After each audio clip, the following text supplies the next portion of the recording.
સાદ ઓઝત નદીનો પારો તૂટી ગયો છે। બામણાસા પાસે નદીનો પાળો તૂટ્યો છે। 10 ગામનો વાહન વ્યવહાર અહીંયા ઠપ થઈ ગયો છે। બાલા ગામથી પાંચાળા ગામનો વાહન વ્યવહાર ખોરવાઈ ગયો છે। નદીના પાણી ખેતરોમાં ફરી વળ્યા છે। મગફળીના વાવેતરમાં નુકસાન જાય તેવી શક્યતા, જમીનનું પણ ધોવાણ થઈ ગયું છે।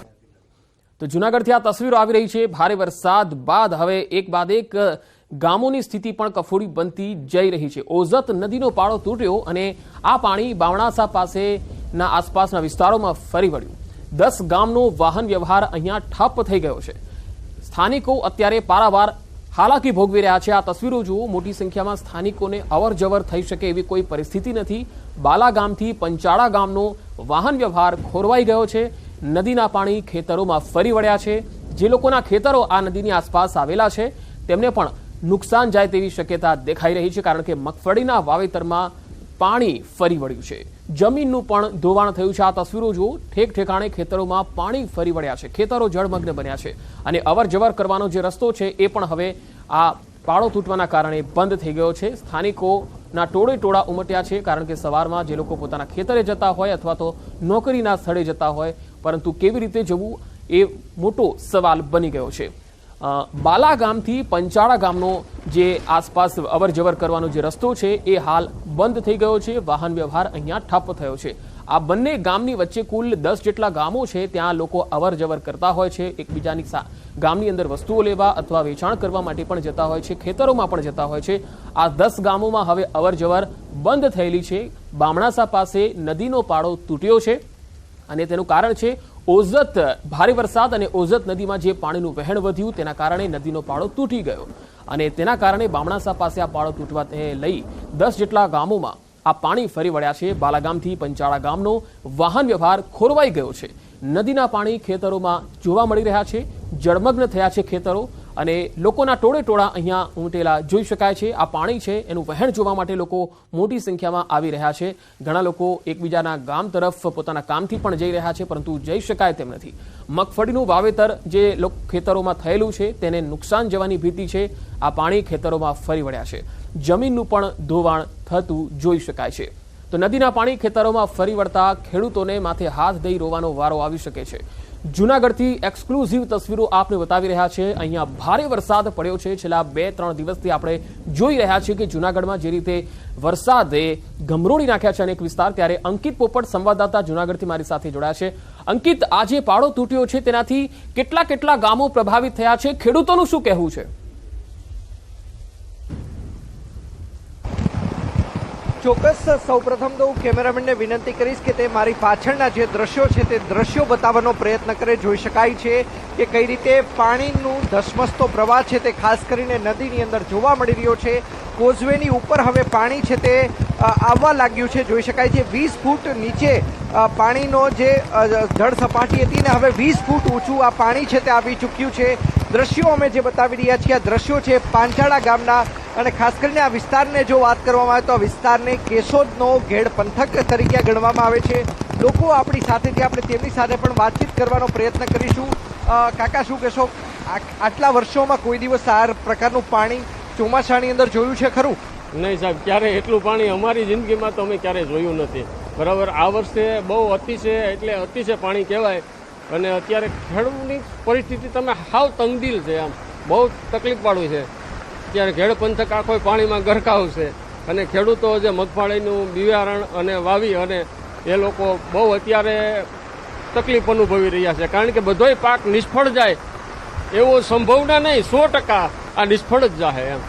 તો સરકારશ્રીને નમ્ર નિવેદન છે કે ખેડૂતને બને તેટલું વળતર આપે એવું સરકારશ્રીને નમ્ર નિવેદન કરીએ। તો તમે કેટલા દિવસ પહેલા મગફળીનું વાવેતર છે તે કરવામાં આવ્યું હતું? 10 દિવસ પહેલા કરવામાં આવેલું છે મગફળીનું વાવેતર। હજી અત્યારે ઉગતી આવે છે ત્યાં જ પાણીમાં ગરકાવ થઈ ગઈ છે, એટલે 100% બધી મગફળી ફેલ જવાની છે ખેડૂતની। એટલે આ વખતે સરકારશ્રીને ખાસ નમ્ર વિનંતી છે કે ખેડૂતને વળતર આપે। અને બીજા નંબરની અંદર આ ઓઝત નદી અને જે સાબરી નદી છે એને ઊંડી અને પહોળી કરવામાં આવે ને તો થોડોક આ પાણીનો પ્રશ્ન હલ થાય એમ છે, તો ખેડૂતના ખેતરોમાં પાણી ના ઘૂસે। એટલે સરકારશ્રીને ખાસ નમ્ર વિનંતી છે કે આ નદી ઊંડી અને પહોળી કરે। એમાં કહેશો કાકા આ કયા પ્રકારની પરિસ્થિતિ હાલ તમારા ગામમાં છે?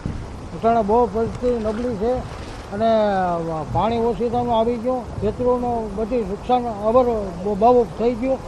હાબરી ઓજત અને એ બધી નદીનું પાણી, નદીઓ અમારે ઊંધિયું થઈ જાય ને તો અમારે થોડોક ફાયદો થાય. નકર બહુ નુકસાની તો છે. ચોક્કસ તો ખૂબ જ નુકસાની છે. હું કેમેરામેનને વિનંતી કરીશ કે તે મારા પાછળના દ્રશ્યો છે તે પણ બતાવવાનો પ્રયત્ન કરે. જોઈ શકાય છે પંકજ કે કઈ રીતે ન માત્ર એક બાજુ પરંતુ કઈ રીતે ખેતરના ખેતર છે તે હાલ અત્યારે પાણીની અંદર ગરકાવ થઈ ગયેલા જોવા મળી રહ્યા છે. હજારો વીઘા જે ખેતરો છે, ખાસ કરીને ખેડૂતોનું કહેવું છે કે તેમની જમીનનું ધોવાણ થઈ ચૂક્યું છે. 10 દિવસ પૂર્વે અહીંયા કહી શકાય કે વાવેતર છે તે કરવામાં આવ્યું હતું. અષાઢી બીજની આસપાસના જે દિવસોની અંદર વાવેતર કરવામાં આવ્યું હતું, પરંતુ હાલ અત્યારે વાવેતર છે તે નિષ્ફળ નીવડ્યું છે. 1 વીઘાની જો વાત કરવામાં આવે તો જ્યારે ખેડૂત મગફળીના બિયારણ જ્યારે વાવે છે ત્યારે 1 વીઘે તેને રૂપિયા 5,000 થી 6,500 રૂપિયા જેટલો ખર્ચ થાય છે. હું કેમેરામેનને પણ વિનંતી કરીશ કે આ દ્રશ્યો છે તે બતાવવાનો પ્રયત્ન કરે. જોઈ શકાય છે પાણી કઈ રીતે હવે કોઝવે ઉપર આવ્યા મથી રહ્યું છે અને જોઈ શકાય છે કે 20 ફૂટ નીચે જળસ્તર હતું ને ત્યાંથી હવે આ પાણીનું જળસ્તર છે તેની અંદર સતત છે તે વધારો થઈ રહ્યો છે. લોકોનું પણ કેવું છે કે પાંચાળા ગામથી લઈને કહી શકાય કે આગળ બાલા ગામ છે ત્યાં જવાનો રસ્તો છે તે બંધ થઈ ચૂક્યો છે ને આજુબાજુના 10 થી 12 જેટલા ગામોને જોડતો આ રસ્તો છે ને આ રસ્તો હાલ અત્યારે વાહન વ્યવહાર છે એ ઠપ થઈ ચૂક્યો છે. જી પંકજ. જી અંકિત, બાલા ગામથી પંચાળ ગામ તરફના કે જે 10 ગામો આવેલા છે એમાં કયા કયા ગામો એવા છે કે જ્યાં વાહન વ્યવહાર અત્યારે બિલકુલ બંધ થઈ ગયો છે?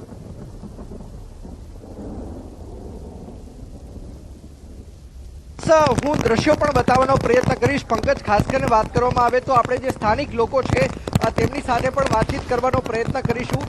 શું કહેશો ખાસ કરીને આજે બાલા ગામથી પાંચાળ ગામ જવાનો જે રસ્તો છે, આજુબાજુના 10 થી 12 ગામનો વાહન વ્યવહાર ખોરવાયો છે. આજુબાજુમાં કયા કયા ગામો આવેલા છે કે જ્યાં હાલ વાહન વ્યવહાર ખોરવાયો છે? શું કહેશો?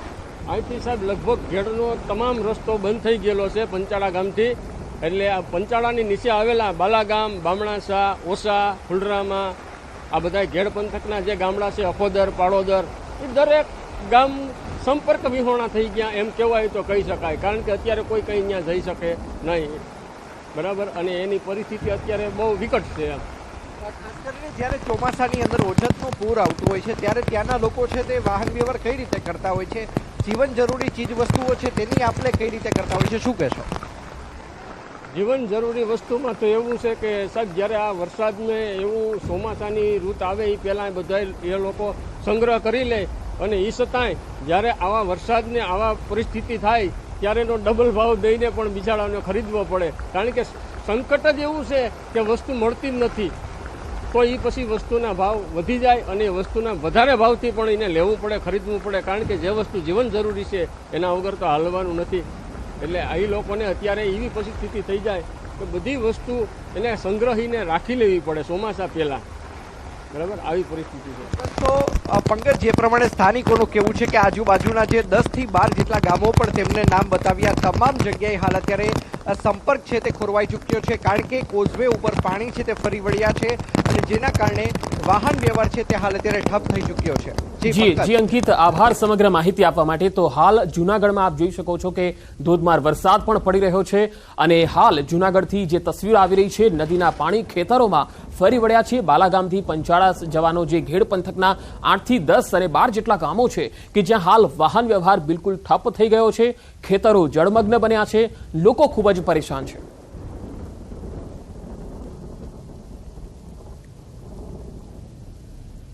તો જૂનાગઢમાં મોડી રાત્રે ભારે વરસાદ થયો ત્યારે માણાવદરનો એક આકાશી નજારો પણ અમે આપને બતાવીશું. માણાવદરમાં જ્યાં જુઓ ત્યાં પાણી જ પાણી જોવા મળ્યું અને તેનો આકાશી નજારો અમે આપને બતાવીશું. કેવો અહીંયા વરસાદ પડ્યો છે તેનો અંદાજો આ તસવીર પરથી આપ લગાવી શકો છો.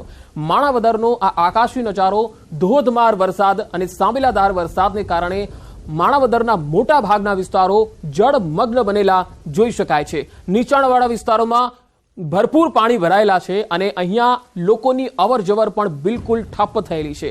આકાશી નજારો આપણે બતાવી રહ્યા છીએ માણાવદરથી આ તસવીર, જે જોઈ શકાય છે કે મોટા ભાગના વિસ્તારો જાણે બેટમાં ફેરવાઈ ગયા હોય એ પ્રકારની સ્થિતિ માણાવદરથી આવી રહી છે.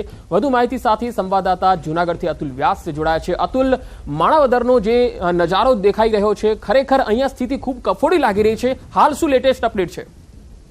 જી પંકજ, આપને ચોક્કસ જણાવી દઉં કે જે રીતે દર વર્ષે ચોમાસામાં સમગ્ર ઘેડ પંથક છે એ બેટમાં ફેરવાઈ જાય છે. માણાવદરનો ઘેડ વિસ્તાર, કેશોદ અને માંગરોળના ઘેડ વિસ્તારમાં ઓઝત નદીના પાણી હાલ ઘૂસી ગયા છે અને જે દ્રશ્યો જોવા મળી રહ્યા છે તેમાં ચારે તરફ પાણી પાણી જ બતાવી રહ્યું છે. જે આ મટિયાળાના દ્રશ્યો છે, પછી બાલાગ્રામ છે, ઓસા છે, કે જે કોઈ માંગરોળ અને કેશોદના ઘેડ પંથક, માણાવદરના ઘેડ પંથક સમગ્ર જળબંબાકાર થઈ ગયો છે. ખેડૂતોના જણાવ્યા પ્રમાણે તેનો જે મગફળી, સોયાબીન, કપાસનો પાક છે તે નાશ પામ્યો છે. ગિરનાર પર્વત પર ભારે વરસાદ થતા ઓઝત નદીમાં ઘોડાપૂર આવ્યું છે અને આ જે પાણી છે તે ઘેડ પંથકમાં ઘૂસી ગયું છે, જેને લઈ ખેડૂતોને ભારે નુકસાનીનો વારો સહન કરવો. હાલ પણ ત્યારના સ્થાનિકો છે તે બહાર નીકળી શકતા નથી તેવી પરિસ્થિતિ છે. ગઈકાલે પણ સ્થાનિક લોકોએ જે અમુક અજાણ્યા લોકો હતા તેનું પણ રેસ્ક્યુ કર્યું હતું. આમ જે ઘેડ પંથક છે તે સમગ્ર બેટમાં ફેરવાઈ જાય છે અને દર વર્ષે જ્યારે ચોમાસામાં હોય છે ત્યારે સમગ્ર ઘેડ પંથક બેટમાં ફેરવાઈ જતા આવી સ્થિતિનું નિર્માણ થાય છે. જી પંકજ. જી અતુલ, આજે પણ જૂનાગઢ અને અલગ અલગ વિસ્તારોમાં ભારે વરસાદની આગાહી છે, ત્યારે જો હજુ ભારે વરસાદ પડે તો આ વિસ્તારની હાલત તો વધારે કફોડી બનશે. વહીવટી તંત્ર કઈ રીતે સમગ્ર સ્થિતિ પર નજર રાખી રહ્યું છે, કેવી રીતે મદદ પહોંચાડવા માટે કામ કરી રહ્યું છે?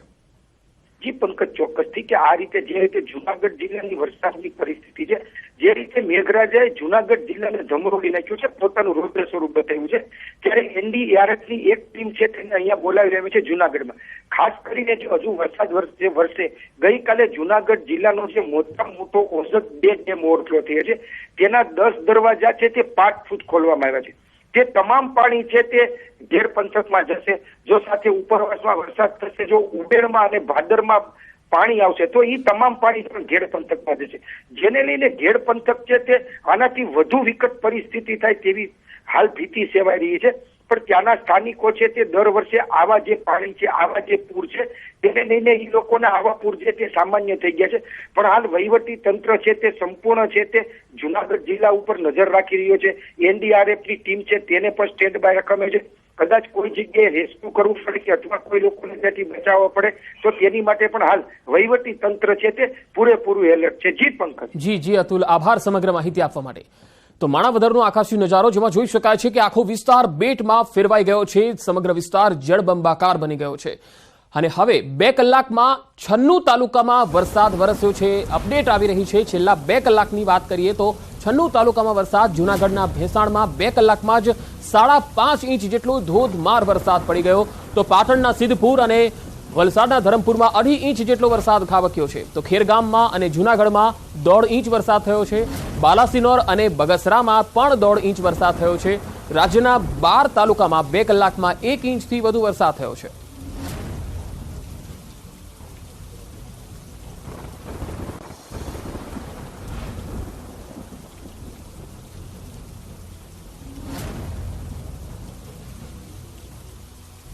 તો જૂનાગઢનો હસનાપુર ડેમ ઓવરફ્લો થયો હોવાના અહેવાલ આવી રહ્યા છે. ગિરનાર પર ભારે વરસાદ વરસતા આ ડેમ છલકાયો છે.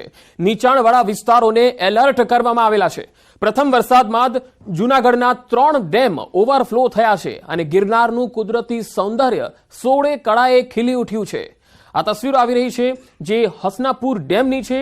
જૂનાગઢનો આ હસનાપુર ડેમ ઓવરફ્લો થઈ ગયો છે, જેની તસવીર, તેના પાણી છે એ પણ ફરી વળ્યા છે આસપાસના વિસ્તારોમાં. ગિરનાર પર એક તો ભારે વરસાદ વરસ્યો છે, તેના કારણે આ ડેમ છલકાયો છે.